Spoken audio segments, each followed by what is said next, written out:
दोस्तों, हमारे चैनल में आपका स्वागत है। अपने शरीर और बुद्धि को ऐसे बनाओ कि आपकी बुद्धि और शरीर के आगे कोई भी दुख और सुख और सर्दी गर्मी सब समान लगे, उसका आप पर कोई भी फर्क ना पड़े। तो दोस्तों, चलिए अब हमारे कहानी की शुरुआत करते हैं। कहानी राजा और पत्थर। एक बार एक राजा ने अपने राज्य के एक रास्ते में बड़ा सा पत्थर रखवा दिया और खुद जाकर एक बड़े से पेड़ के पीछे खड़ा हो गया और छुपकर उस रास्ते पर नजर रखने लगा, यह देखने के लिए कि कौन उस बड़े से पत्थर को रास्ते से हटता है। थोड़ी देर के बाद उस रास्ते पर कुछ लोग आते हैं और उन लोगों को जब रास्ते पर एक बड़ा सा पत्थर दिखता है तो वह लोग रास्ता बदल देते हैं और दूसरी रास्ते से चले जाते हैं। फिर थोड़ी देर के बाद उसे रास्ते पर राजा की राजमहल की जो काम करने वाले थे वह आते हैं और वह भी जब इस बड़े से पत्थर को देखते हैं तो बिना उस पत्थर को रास्ते से हटाए वह सब वहां से पलटकर चले जाते हैं और उल्टा राजा को ही बुरा भला कहना शुरू कर दिया और बोले कि राजा अपने राज्य का काम ठीक से नहीं कर रहा है, इतने बड़े बड़े पत्थर रास्ते पर पड़े हुए हैं, राजा को इसको हटाना चाहिए। लेकिन राजा का इसकी तरफ ध्यान ही कहां है। यह कहकर वह वहां से चले जाते हैं।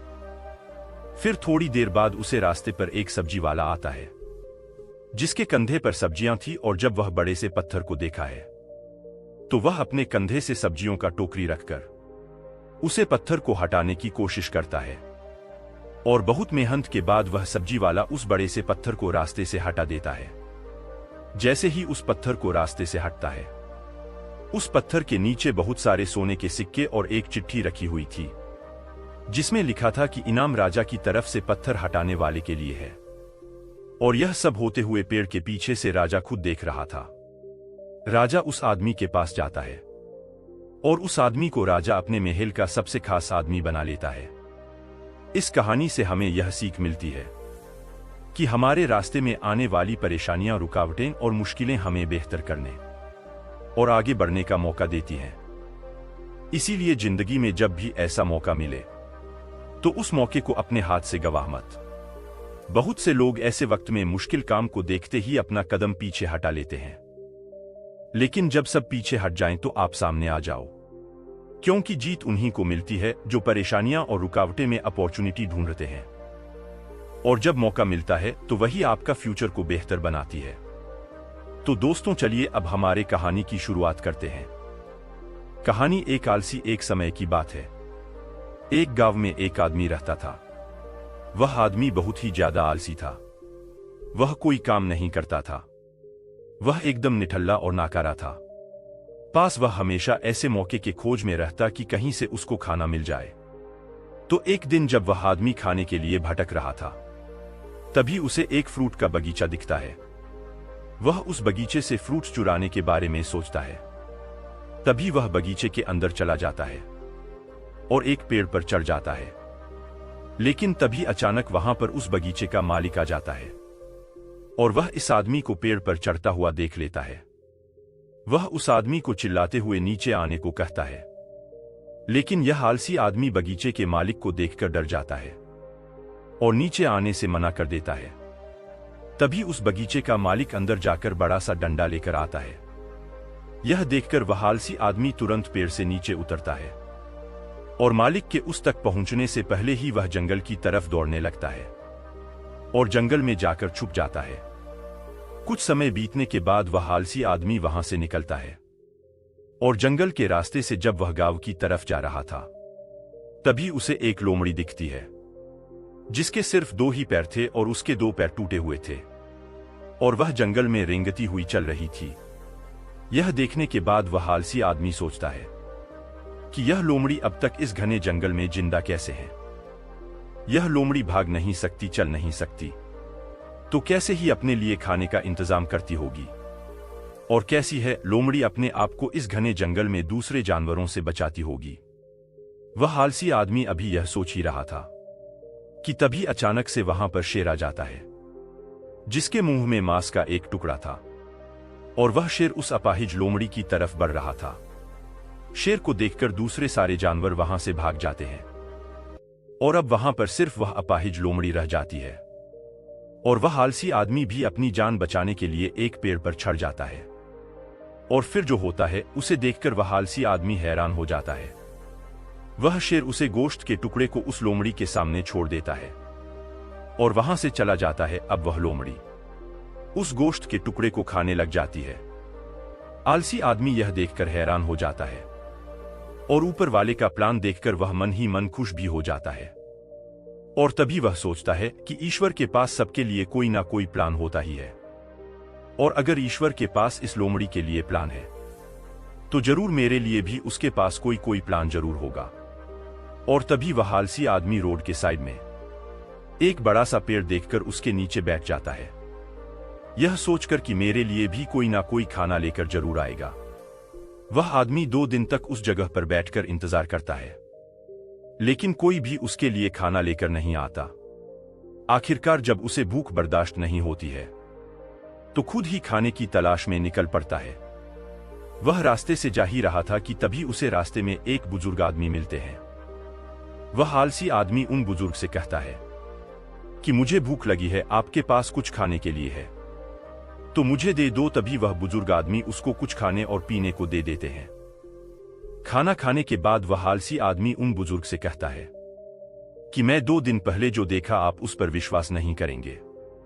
मैं जंगल में एक अपाहिज लोमड़ी को देखा जिसे खुद शेर गोश्त लाकर दे रहा था खाने के लिए। मैंने सोचा कि ईश्वर के पास मेरे लिए भी कोई ना कोई प्लान जरूर होगा, लेकिन ईश्वर ने उस लोमड़ी पर अपनी दया दिखाई और मुझ पर नहीं, मेरे लिए कोई भी खाना लेकर नहीं आया और आखिरकार मुझे ही खुद खाने की तलाश में निकलना पड़ा। उस आलसी आदमी ने उन बुजुर्ग आदमी से पूछा कि मेरे साथ ही ईश्वर ने ऐसा क्यों किया। तभी उन बुजुर्ग आदमी ने मुस्कुराते हुए कहा, यह सच है कि ईश्वर के पास सभी के लिए कोई ना कोई प्लान तो जरूर होता है और तुम्हारे लिए भी है, लेकिन तुमने उसे गलत तरीके से समझ लिया। वह तुम्हें लोमड़ी नहीं बल्कि वह तुम्हें उस शेर की तरह बनाना चाहता था। दोस्तों, इस कहानी से हमें यह सीख मिलती है कि अगर हम हमारी लाइफ को ध्यान से देखें, लेकिन जैसे ही वह सीढ़ी पर कदम रखता है तो उन सब बंदरों के आंख में ठंडा पानी डाल दिया जाता है। इसकी वजह से वो फिर नीचे उतर आता है। फिर उसके बाद एक दूसरा बंदर कोशिश करता है। वह जैसे ही सीढ़ी पर कदम रखता है तो उन तमाम बंदरों पर ठंडा पानी डाल दिया जाता है। अब वह बंदर भी नीचे आ जाता है। सारे बंदरों को अब यह बात समझ में आ जाती है कि सीढ़ी पर चढ़ते ही हमारे ऊपर ठंडा पानी डाला जाता है। फिर कुछ समय बाद उस पिंजरे में से एक पुराने वाले बंदर को निकालकर और एक नए वाले बंदर को डाल दिया जाता है। नया वाला बंदर जैसे ही पिंजरे में जाता है तो उस केले देखता है और वह बंदर केले खाने के लिए सीढ़ी पर जैसे ही कदम रखता है कि सारे बंदर मिलकर उसकी पिटाई कर देते हैं। बंदर को यह बात समझ में नहीं आती है कि मेरी पिटाई क्यों हुई, इसके पीछे क्या वजह है। बंदर को कुछ समझ में नहीं आता है। फिर थोड़ी देर के बाद उस पिंजरे में से एक पुराने वाले बंदर को निकाल दिया जाता है और फिर एक नए वाले बंदर को डाल दिया जाता है। और उस बंदर को भी जैसे ही पिंजरे में डालते ही उसे केले दिखते हैं और वह जैसे ही उसको खाने के लिए सीढ़ी में चढ़ने की कोशिश करता है तो सारे बंदर मिलकर उसकी धुलाई कर देते हैं और धुलाई करने वाले बंदरों में से वह बंदर भी शामिल होता है जो पिछली बार पीटा गया था। इसको भी पता ही नहीं था कि मेरी पिटाई क्यों की गई है और इस बार उसने भी सारे बंदरों के साथ मिलकर उस नए वाले बंदर की पिटाई कर दी। तो फिर धीरे धीरे करके उस पिंजरे में से सारे पुराने वाले बंदरों को निकाल दिया जाता है और उसमें सारे नए बंदरों को डाल दिया जाता है। अब उस पिंजरे में सारे नए बंदर थे और उस पिंजरे पर जो बाल्टी रखी हुई थी ठंडे पानी की, वह भी हटा दी जाती है। पर अब जब भी कोई नया बंदर को उस पिंजरे में डाल रहे थे, अब वह नया बंदर जैसे ही केले खाने के लिए सीढ़ी में अपनी पैर को रखता है, वैसे ही सारे बंदर मिलकर उसे नए बंदर की धुलाई कर देते हैं। और उस पिंजरे में किसी को पता ही नहीं था कि हम एक दूसरे को क्यों मार रहे हैं। और इसी तरह हम इंसान भी एक दूसरों के सपनों की धुलाई करते आ रहे हैं। जब भी कोई इंसान सपना देखता है कुछ बड़ा करने का, हम उसको कुछ ऐसी बातें बता देते हैं जिसकी वजह से वह डिमोटिवेट हो जाता है और हमें भी यह पता नहीं होता है कि हम उसकी सपनों की धुलाई क्यों कर रही हैं और हम उसको ऐसी बातें क्यों बता रहे हैं, क्योंकि हम लोगों ने अपने बाप दादा से यही सब कुछ सुना है ना, इसीलिए हम उसके साथ भी ऐसी ही बातें कर रहे हैं। और सबसे बड़ा डायलॉग जो होता है कि समय से पहले और किस्मत से ज्यादा आज तक किसी को भी नहीं मिला। तू चाहे कुछ भी कर, कितने भी बड़े सपने देख, अच्छे अच्छे को हमने फेल होते हुए देखा है। कुछ इस तरह के डायलॉग हम बोलते हैं। लेकिन मैं आपको बता दूं कि जो ठंडा पानी की बाल्टी जो पिंजरे के ऊपर रखी गई थी वह अब हटा दी गई है। पहले का टाइम बहुत अलग था और अभी का टाइम बहुत अलग है। और अगर कोई इंसान बिजनेस का सपना देखा है, कोई आता है, अगर वह उस बिजनेस का लोगों को बताता है तो लोग उसे कौन सा डायलॉग मारते हैं कि अभी धंधे पानी नहीं है, अभी के टाइम में काम धंधा नहीं है, तो कुछ भी कर तेरा बिजनेस ठप हो जाएगा। कुछ इस तरह की बातें हम सामने वाले बंदे से करते हैं। लेकिन जिसमें हिम्मत होती है ना, वह सारे बंदरों से निपट कर उस सीढ़ियों के ऊपर चढ़कर आखिरकार वह केले खा ही लेता है। और इसी तरह जितने भी है डिस्ट्रक्शन है ना, और लोगों की बातें हैं, जो लोग आपसे इस तरह की बातें करते हैं, उन सबको साइड में करो यार और अपने काम पर फोकस करो और अपने सपनों की सीढ़ी पर चढ़ते रहो। एक दिन आपको कामयाबी जरूर मिलेगी। पहले का टाइम गया, पहले के टाइम को भूल जाओ। अभी अब के टाइम में जियो यार। यह मत सोचना कि यह दुनिया क्या कहेगी, अगर कर गए तो यह दुनिया तुम्हें देखेगी। तो दोस्तों चलिए अब हमारे कहानी की शुरुआत करते हैं। कहानी जिंदगी बदलने वाली। यह कहानी एक आदमी की जो कि दिन रात मेहनत करता था अपने परिवार वालों को पालने के लिए, अपने परिवार वालों का पेट भरने के लिए, जो कि हर आदमी करता है। लेकिन इसका जो बेटा था वह बिल्कुल ही आलसी और कामचोर था। वह सारा दिन सिर्फ मौज मस्ती करता रहता था और अपने आप की कमाई को खर्च करता रहता था। तो इस बात को लेकर वह आदमी बहुत ज्यादा परेशान रहने लगा था। लेकिन जब उसे लगने लगा कि अब पानी सर को ऊपर से जाने लगा है, तब उसने अपने बेटे को बुलाया और कहा कि अब तुम्हें काम करना पड़ेगा, तुम कुछ भी करो, लेकिन शाम तक अगर पैसे कमा के नहीं लाए तो तुम्हें घर में आने नहीं दिया जाएगा। अब लड़का तो था ही आलसी, वह अपनी मां के पास गया और सारी बातें बताने लगा। तो उसके मां ने अपने पास से उसको कुछ पैसा दे दिया और कहने लगी, तुम अपने पापा को शाम में यह कहना कि यह मेरी मेहनत की कमाई है। शाम को जब वह आदमी घर आया तो उसके बेटे ने उसके पास से सारे पैसे उसको दे दिए। वह आदमी को सब कुछ पता था। तो उसने अपने बेटे से क्या कहा, उसने यह कहा कि तुम इस पैसे को कुएं में फेंक के आ जाओ। उसके बेटे ने एक भी सवाल नहीं पूछा और सीधा जाकर उसे को कुएं में फेंक कर आ गया।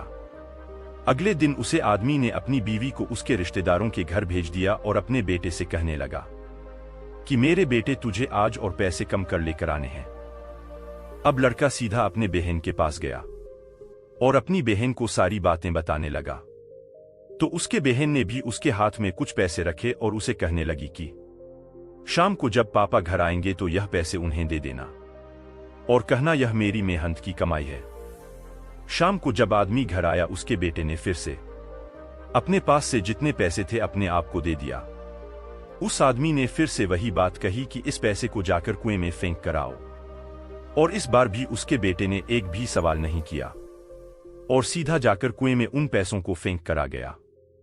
अगले दिन उसे आदमी ने अपनी बेटी को भी अपने रिश्तेदारों के यहां भेज दिया और फिर से अपने बेटे से कहने लगा कि बेटा तुम्हें आज और पैसे कमा के लाने हैं। अब उसे लड़के के पास कोई भी रास्ता नहीं था। अब उसे लड़के को कोई भी पैसा देने वाला नहीं था। तो वह लड़का मरता क्या ना करता, रात को तो घर जाना ही है। इसलिए वह सारा दिन काम ढूंढने लगा। बड़ी देर के बाद उसे एक जगह काम मिल गया, एक ट्रक से भारी सामान उठाकर उस भारी सामान को दुकान में रखने का काम। सारा दिन बहुत मेहनत के बाद उसे अपनी मेहनत की कमाई मिली। वह बहुत खुश हो गया और खुशी खुशी अपने घर गया। लेकिन फिर से उस आदमी ने अपने बेटे से कहा कि पैसों को कुएं में फेंक दे। उसका बेटा गुस्सा हो गया और कहने लगा कि पापा यह मेरे पूरे दिन के मेहनत की कमाई है, मैं इसे कैसे कुएं में फेंक दूं। वह आदमी मुस्कुरा कर कहने लगा कि मैं तुम्हारी एक दिन की कमाई को मैं कुएं में देने की बात कही और तुम गुस्सा हो गए। तो सोचो जब तुम मेरी मेहनत की कमाई को गवाते थे तो मुझे कैसा लगता होगा। दोस्तों, बाप से अच्छी कोई दौलत नहीं है पूरी इस दुनिया में। उस इंसान ने आपके सपने को पूरा करने के लिए अपने सपने को खत्म कर दिया। जब भी जिंदगी में फिजूल खर्च करोगे तो उसे इंसान के बारे में जरूर सोचना, क्योंकि वह इन पैसों के लिए दिन रात मेहनत करता है, सिर्फ आपके सपने पूरे करने के लिए। और बाप के कमाने या ना कमाने से कोई फर्क नहीं पड़ता। बाप का होना ही आपके लिए सबसे बड़ी ताकत होती है। मैं आपसे एक बात कहना चाहता हूं कि जिंदगी में कोई ऐसा काम ना करना कि उनका सर आपकी वजह से शर्म से झुक जाए। ऐसा काम करो उन्हें आप पर गर्व हो कि आप उनकी औलाद हो। एक छोटा सा शेर कह के इस कहानी को खत्म करता हूं।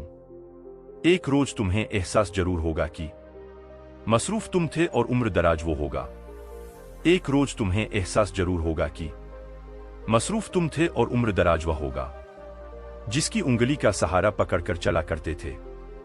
आज वही छड़ी का तलबगार होगा, और जिसके सदके में जी रहे हो आज वह ना रहा तो क्या होगा। पर अभी भी वक्त बचा है कुछ खास तुम्हारे पास। कब तक? जब अब तक के बाप का साया तुम्हारे साथ होगा। और जन्नत के तलबगार हो तो सीने से लगा लेना, क्योंकि वही कल जन्नत का दरवाजा होगा। तो दोस्तों, चलिए अब हमारे कहानी की शुरुआत करते हैं। कहानी दोस्तों बात बहुत समय पहले की है। विशाल नगर राज्य में एक राजा राज करता था। उसकी केवल एक आंख और एक पैर था। इन कमजोरियों की बाद भी वह एक कुशल, दयालु और बुद्धिमान शासक था। उसके शासन में प्रजा बहुत खुशहाल जीवन व्यतीत कर रही थी। एक दिन की बात है, राजा अपने महल के गलियारे से टहल रहा था। सहसा उसकी दृष्टि गलियारे की दीवार पर लगे चित्रों पर पड़ी। चित्र उसके पूर्वज के थे। उन चित्रों को देख राजा के मन में विचार आया कि भविष्य में जब उसके उत्तराधिकारी महल के उस गलियारे से ठहर तो उन चित्रों को देख अपने पूर्वजों का स्मरण करेंगे। राजा का चित्र अब तक उस दीवार पर नहीं लगा था। अपनी शारीरिक अक्षमता के कारण वह नहीं जानता था कि उसका चित्र कैसा दिखेगा, लेकिन उस दिन उसने सोचा कि उसे भी अपना चित्र उस दीवार पर लगवाना चाहिए। अगले दिन उसने अपने राज्य के श्रेष्ठ चित्रकारों को दरबार में आमंत्रित किया। दरबार में उसने घोषणा की कि वह महल में लगवाने के लिए अपना सुंदर चित्र बनवाना चाहता है। जो उसका सुंदर चित्र बना सकता है वह चित्रकार आगे आए।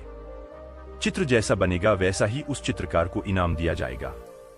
दरबार में उपस्थित चित्रकार अपनी कला में निपुण थे, लेकिन राजा की घोषणा सुनने के बाद वे सोचने लगे कि राजा तो काना और लंगड़ा है, ऐसे में उसका सुंदर चित्र कैसे बन पाएगा। चित्र सुंदर नहीं दिखा तो हो सकता है राजा क्रोधित होकर उन्हें सजा दे दे। यह विचार किसी को आगे आने का साहस ना दे सका। सब कोई ना कोई बहाना बनाकर वहां से चले गए। वहां मात्र एक युवा चित्रकार खड़ा रहा। राजा ने उससे पूछा, क्या तुम मेरा चित्र बनाने को तैयार हो? युवा चित्रकार ने हामी भर दी। राजा ने उसे अपना चित्र बनाने की आज्ञा दे दी। अगले ही दिन से वह चित्रकार राजा का चित्र बनाने में जुट गया। कुछ दिनों बाद चित्र बनकर तैयार था।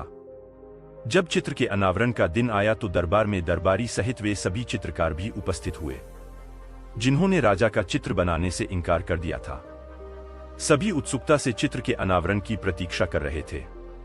जब चित्र का अनावरण हुआ तो राजा सहित सबके मुंह खुले के खुले रह गए। चित्र बहुत ही सुंदर बना था। उस चित्र में राजा दोनों तरफ पैरकर घोड़े पर बैठा हुआ था, जिसे एक ओर से चित्रित किया था, और उसमें राजा का एक ही पैर नजर आ रहा था। साथ ही राजा धनुष चढ़ाकर एक आंख बंद कर निशाना साध रहा था, जिससे उसके काने होने की कमजोरी छुप गई थी। यह चित्र देख राजा बहुत प्रसन्न हुआ। चित्रकार ने अपनी बुद्धिमत्ता से उसकी अक्षमताओं को छुपाकर एक बहुत सुंदर चित्र बनाया था। राजा ने उसे पुरस्कृत करने के साथ उसे अपने दरबार का मुख्य चित्रकार बना दिया। दोस्तों, यह कहानी हमें यह शिक्षा प्रदान करती है कि जीवन में आगे बढ़ना है तो हमें सदा सकारात्मक सोच रखना चाहिए। विषम परिस्थितियों में भी सकारात्मक दिशा में सोचने से किसी भी समस्या का समाधान आसानी से हो जाता है। तो दोस्तों, चलिए अब हमारे कहानी की शुरुआत करते हैं। 11वीं कहानी। वही अब एक और कहानी कुछ इस प्रकार शुरू होती है। प्राचीन समय की बात है। रमन नगर राज्य में एक राजा राज करता था। उसका राज्य खुशहाल था, धन धान्य की कोई कमी नहीं थी। राजा और प्रजा खुशी खुशी अपना जीवन यापन कर रहे थे। एक वर्ष उस राज्य में भयंकर अकाल पड़ा। पानी की कमी से फसलें सूख गई। ऐसी स्थिति में किसान राजा को लगान नहीं दे पाए। लगान प्राप्त न होने के कारण राजस्व में कमी आ गई और राजकोष खाली होने लगा। यह देख राजा चिंता में पड़ गया। हर समय वह सोचता रहता कि राज्य का खर्च कैसे चलेगा। अकाल का समय निकल गया, स्थिति सामान्य हो गई, किंतु राजा के मन में चिंता घर कर गई। हर समय उसके दिमाग में यही रहता कि राज्य में पुनः अकाल पड़ गया तो क्या होगा। इसके अतिरिक्त भी अन्य चिंताएं उसे घेरने लगी। पड़ोसी राज्य का भय, मंत्रियों का षड्यंत्र जैसी कई चिंताओं ने उसकी भूख प्यास और रातों की नींद छीन ली। वह अपनी इस हालत से परेशान था, किंतु जब भी वह राजमहल के माली को देखता तो आश्चर्य में पड़ जाता। दिन भर मेहनत करने के बाद वह रूखी सूखी रोटी भी छक्कन को उससे जलन होने लगती। एक दिन उसके राज दरबार में एक सिद्ध साधु पधारे। राजा ने अपनी समस्या साधु को बताई और उसे दूर करने सुझाव मांगा। साधु राजा की समस्या अच्छी तरह समझ गए थे। वे बोले, राजन, तुम्हारी चिंता की जड़ राजपाट है। अपना राजपाट पुत्र को देकर चिंता मुक्त हो जाओ। इस पर राजा बोला, गुरुवर, मेरा पुत्र मात्र 5 वर्ष का है। वह अबोध बालक राजपाट कैसे संभालेगा? तो फिर ऐसा करो कि अपनी चिंता का भार तुम मुझे सौंप दो। साधु बोले। राजा तैयार हो गया और उसने अपना राजपाट साधु को सौंप दिया। इसके बाद साधु ने पूछा, अब तुम क्या करोगे?